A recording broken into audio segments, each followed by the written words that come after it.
What's up, guys? Nuance Bro checking in.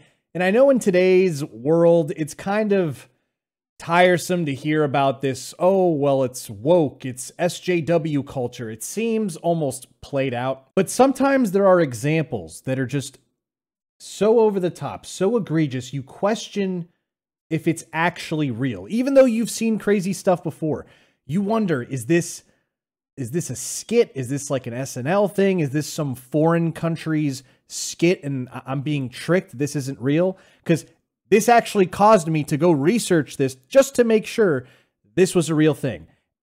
And in fact, it was, and it was from Microsoft. Let me show you what I'm talking about. So the other day I saw a clip that was uploaded by user Lomez, and it was this one right here. And what I saw is something that I haven't really ever seen before. Hello, everyone. I'm Natalie Gadilla. I'm a Caucasian woman with long blonde hair, and I go by she, her. I'm a product marketing lead here at Microsoft and co-host of the podcast Security Unlocked with this guy. Yes, that would be me. Hello, everyone. I'm Nick Fillingham. I'm a Caucasian man with glasses and a beard. I go by he, him, and I'm a security evangelist here at Microsoft. So holy crap, there's a lot going on there in a very short period of time. So what we saw were two people. They decided to introduce themselves to us with their name, which is pretty standard, but then they started talking about their race, their hair length. Although this introduction wasn't universal, it's not like the other guy who had probably one of the weirdest hairstyles I've ever seen in my life. He said nothing about his hairstyle, but the woman said long blonde hair. The guy talked about his glasses and his beard. And of course, they had to state their pronouns. So immediately I'm asking myself, what's going on here? And in case you think this is just a weird thing that these two people did and nobody else did in whatever presentation that this is, here's another example. Here to help us navigate that is Vasu Jakal, Corporate Vice President of Microsoft Security. Welcome, Vasu. Thanks for joining us. Please take a seat. Absolutely. Well, hello, Nick and Natalia. Hello, everyone. I'm so glad to be here with you all here. I'm a woman of Indian descent. I have brown hair, brown eyes, and I'm wearing some killer 5-inch heels. Sure are. I felt as if I was in some alternate parallel universe. We're talking about a stage. We got a virtual audience, even though it's late 2021. We have, you know, basically full vaccination. I'd be willing to bet virtually everybody there, including in the virtual audience, was vaccinated. Why can't we have an in-person audience? This is just weird and creepy. But then we have this weird introduction. I'm a woman, Indian descent, brown hair, brown eyes, killer 5-inch heels.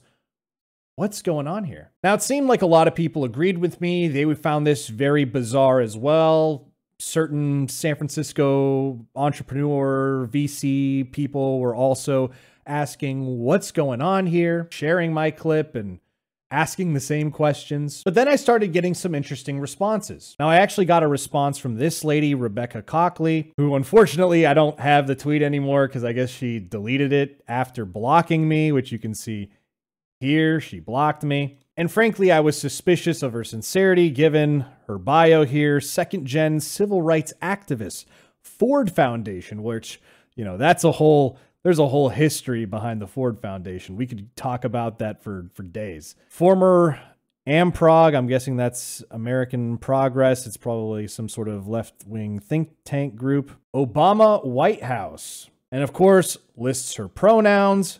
Black Lives Matter. Hardly the most neutral person, but basically the thing she was saying was something along the lines of, if I remember correctly, was that this is for people who are blind or visually impaired, and that this actually helps them to visualize the people that are speaking to them. But then someone else reached out who actually helped a bit more, and I think this person has a lot more legitimacy behind their claims because this person themselves is deaf and blind. And that's this woman, Haben Girma. I'm sorry if I mispronounced that. But she responded, many blind people make assumptions about how someone looks based on their voice, including mine. Describing yourself as a personal choice that helps prevent harmful assumptions. And I, for one, love when people offer visual descriptions. I did a video on this. Now, I immediately had a lot of questions. The first question of mine being, wait a minute, if you're deaf and blind, how the hell did you write this?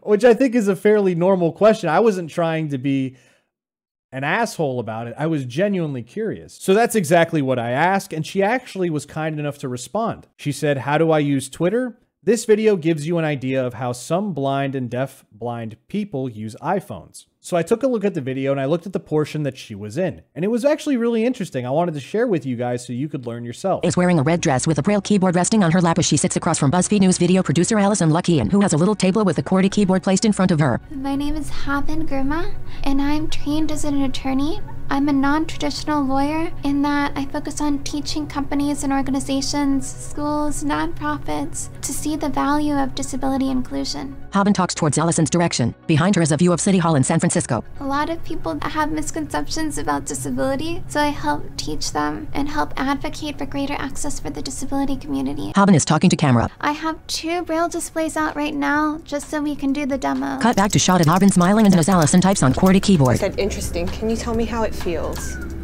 I could also let you feel it. Alison types how that works too. Haben smiling turns her braille keyboard around in Alison's direction. Alison inches her way towards the edge of her seat to get closer to the keyboard. Cut to a shot of the braille keyboard as Alison types on the QWERTY keyboard. Oh, cool. So when I type, there's little pigs on there that's moving. Cut to a shot of Haben's hands as her right finger schemes across the cursor keys on the braille keyboard. So keyboard at the top for typing data, not cursor keys. They're navigation thumb keys on the bottom. They're connected through Bluetooth. We see Haben's iPhone next to the braille keyboard connected by Bluetooth. Everything on the screen appears in braille. I'm navigating using voice-over hand gestures on the phone, and whatever's on the phone shows up in digital braille. Haben talking to Alison. With haptics, I get a buzz when I get a message, because I wouldn't have my phone on me because I like wearing dresses and don't have pockets, but I could still stay connected and know when someone's trying to get my attention. We see Haben's iPhone next to the braille keyboard. I think this will encourage more people to make their apps accessible and their videos and pictures accessible. So I love when I learn something new. That was really interesting and insightful. But here's the issue. That was not the only clip that I took an issue with. It wasn't just that they were describing the way they looked like and things like that. Stating one's pronouns is not for the visually impaired. How does stating your pronouns help someone who's visually impaired see you better? And I think the clip that best illustrates this, where they can't just say, oh, well, this is for the visually impaired. We're not some crazy left, woke, ideological, monoculture when it comes to politics group or group of employees here. Is this clip. Hello and welcome to Microsoft Ignite. We've got a big day ahead and lots in store for you.